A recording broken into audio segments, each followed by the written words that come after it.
Om Shri Ganeshaya Namaha. Om Vakratunda Mahakaya Surya Koti Samaprabha Nirvignam Kurumedeva Sarvakarishu Sarvada Om Ganganapate Namaha.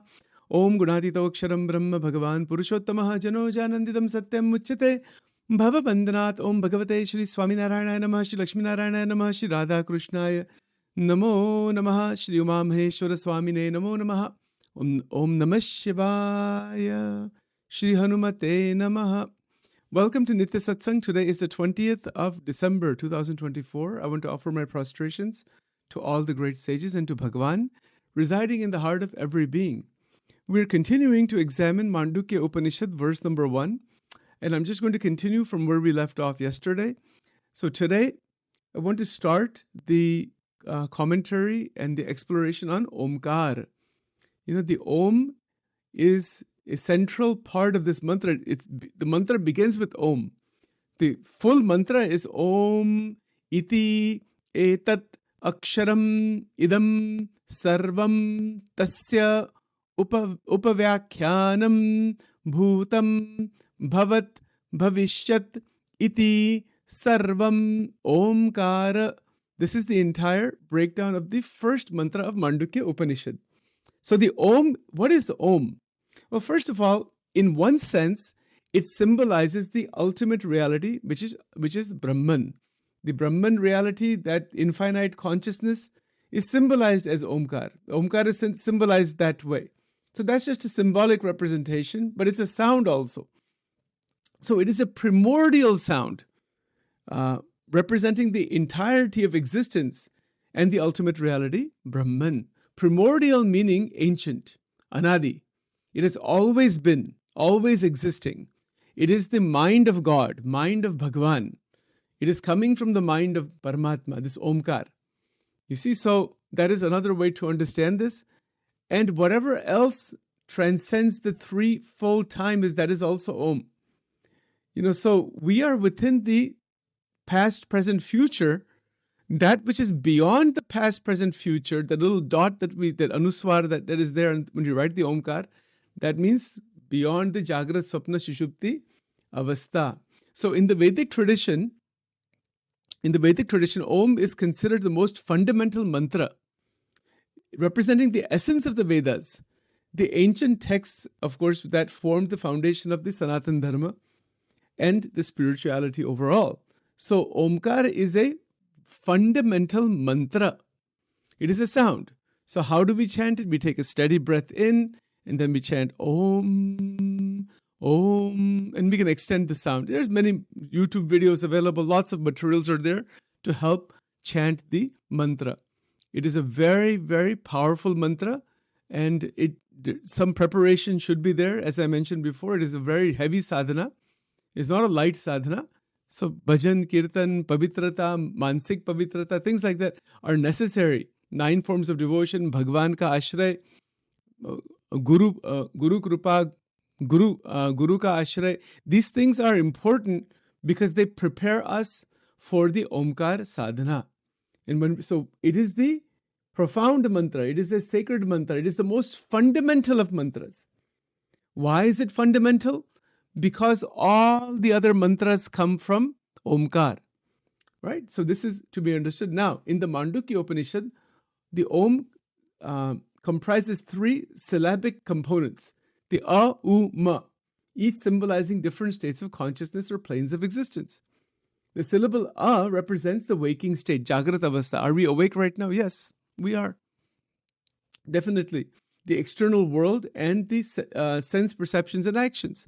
The external world that we see, the senses, the perceptions, etc., that is all represented inside the A.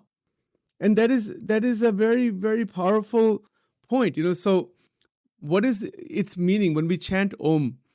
It means that the disturbances, the fixations, the entanglements within the Jagrat Avastha begin to disentangle, begin to vanish. That is the power of Omkar. In Jagrat Avastha, Swapna Avastha, and Shushupti Avastha, all 3, this is true. Right? Because the U sound, the U sound, U, Ma, the U sound signifies dreaming state, Swapna. The dream state is also cleared up. and the inner mind navigates into introspective reality. So the introspective reality is what is the Swapna Avastha.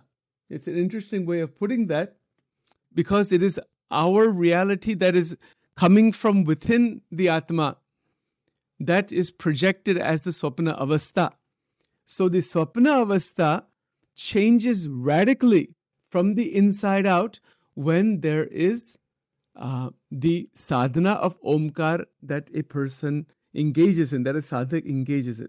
The Swapna Avastha changes, and eventually at higher levels of sadhana, it just stops. It just, the mind just doesn't go there anymore, right? This is it's very, very minimal. People say we need to dream, otherwise we won't survive. Yeah, because we're all so entangled in all the chaos, our mind has to dream. But a point comes where the dreaming reduces substantially, and eventually it just becomes, it doesn't exist at all except for divine experiences. In Vachanamrut, in many of the Sarangpur sections and other places in Vachanamrut, Swaminarayan Bhagwan does talk about this point also, that ek avastha, be avastha ma leen thai jai, that Swapna Avastha gets merged inside the Jagrat.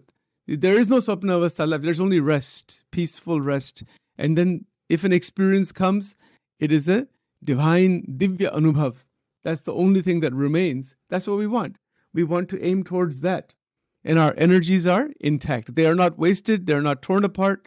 They are not damaged. So the Omkar, Om Sadhana, it will bring synchronicity to our internal energetic structure. Our internal energy is our internal bank account, as we have said many times before. That gets harnessed and synchronized through the 9 forms of devotion, and then eventually leading to Omkar sadhana, right? So the 9 forms of devotion are the dualistic worship with the Ishtadevata. And then from that dualistic sadhana-oriented worship, one dives into the Omkar sadhana to reach the Atma. So the Paramatma is worshipped as the Om, through the Om, into the Atma Tattva, into the Brahma Tattva. So that is another way to interpret the activity of the sadhana itself.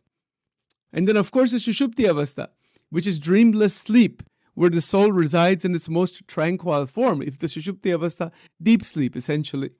So the Omkar, what does it do in the deep sleep? It actually brings full energy into deep sleep, and a crack opens out of the Swapna Avastha into Turiya Avastha, into the 4th state. That is the dot on top of the Omkar has that Anuswar. So the 4th state is opened up. That 4th state is Turiyam. That 4th state is the opening into the Atma Tattva, Brahma Tattva itself. So Shushupti has the Sakshi.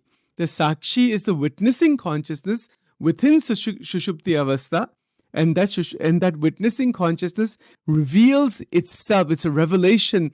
Oh, I am the Brahman. It's a divine revelation from inside. It's a quite further development. Most people never get to that, simply because of all the chaos inside the life we have created psychologically.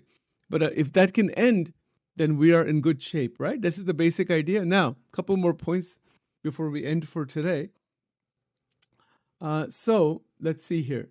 So together, these symbols represent the triad of human experience. Isn't it so? Our experience is a triad: Jagrat, Swapna, Shushupti Avastha. Waking, dream, deep sleep state. This is a triad of human experience, and their seamless unity underscores the non-duality of existence. You see, so the existence is only one. It's not two. But it's a dynamic, it's a modulated experience. It is a wave-like experience that changes. So now beyond these 3 exists or lies the Turiya, the 4th state of consciousness, which is an ineffable and transcendent experience, symbolized by the silent following of the utterance of Om. When the Om becomes silent, Om, and there's silence. In that silence, the Turiya Avastha is present. In that silence, there is the opening into the higher consciousness. Amazing. So the silence signifies the infinite, boundless nature of Brahman. Brahman means vast, but without bound, without binding. So that dimension can open if we are ready for that revelation to open, which underscores the ultimate reality that transcends duality and multiplicity. Duality and multiplicity are within our range of experience. This transcends the Omkara sadhana, transcends it. Right? There's a lot more to be said about this. We'll continue on that tomorrow. Just a quick reminder, we are continuing to look at the Mandukya Upanishad. We're going to go through word by word by word. It might take us the whole month to do the first verse. I don't know. There are 12 verses altogether. Maybe we'll spend the next whole year on this. I don't know. It doesn't matter. We will, what is the will of the Lord? Paramatma ki ichha. We know hard and fast rule, but we want to cover Advaita Vedanta. That's the only boundary I have kept. That keep the discussion on Advaita Vedanta, connect some other points, and let us see where it goes. Hardly we ever hear commentaries on Upanishads. We know about Krishna Lila and Ram Lila and Ramayana and Mahabharata and things like that, but we don't know about these Upanishads, how powerful they really are, their greatness, their glory. So try to cover at least this one Upanishad in this current series, and whatever is the Lord, whatever is the will of Bhagwan Shankar, he will guide us along that line. And there's a lot to be said. There's always a lot to be said, but it is quite exciting, quite interesting. Quick one before we do the closing mantra, one more point. What is the sadhana for today? Sadhana for today, simple sadhana, after taking a shower, have a small diya, small incense stick, have a mala, a jap ki mala, and do the Om sadhana. Omkar ki sadhana kaise karte hai? You keep the jap mala in your hand and just, and do maybe sing one or two bhajans or Shri Ganeshaya Namah, and then Om, Om, Om, Om, Om, Om, Om, Om, Om, like this 108 times. Do 108 times. You can do with a scale in the background. If you keep your phone on or small speaker, G scale, E scale, Tanpura scale. There's also Oms that are available on YouTube. There's hundreds of videos. It takes only 3 minutes, right? But the key is, if you want to do the sadhana, do it straight for 6 months without breaking. Do it at the same time if possible, 6 a.m. or maybe, at 6:30 or some point. Like we do our sadhana every day at 7 o'clock. Almost the same mantras are done, which is pretty good relatively, some little bit of variation.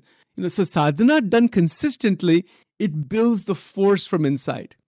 हमारी जो आंतरिक शक्ति है, इसकी वृद्धि होती है. I don't know, maybe that's a Hindi word, Gujarati word. I don't know exactly. Sometimes I mix up these languages. But it is an expansion of the potent core energy by consistent, deliberate sadhana done at the same time every day. Like we do Atharva Shirsha or the Ganesha Ashtottar Namavali exactly at 7 o'clock every single day. So we do that for 6 months, 1 year, 2 years. It has a force that builds from inside. And that is good for our health, good for our mind. Our whole day is good. So a lot of benefit is there. And if you do the Omkara sadhana, and we may actually do it, I don't mind doing it. We just do Om Namah Shivaya generally. But we can also do this. I mean, maybe, change it a little bit if you want to, but I would rather not. Just stick with Om Namah Shivaya and that'll be fine. But you can do this on your own and just do one mala. That's enough. But do it every day. Start with like 7 days. So we're going to do for 7 days at the same time. It takes only 2 minutes, less than that. And then do it the next day. And then say, now we're going to do for 2 more weeks. Then for 3 more weeks. And don't fall back. Don't break off from that thing. You'll see the magic that happens. It's quite extraordinary. All right. So with that, let's do the closing mantra.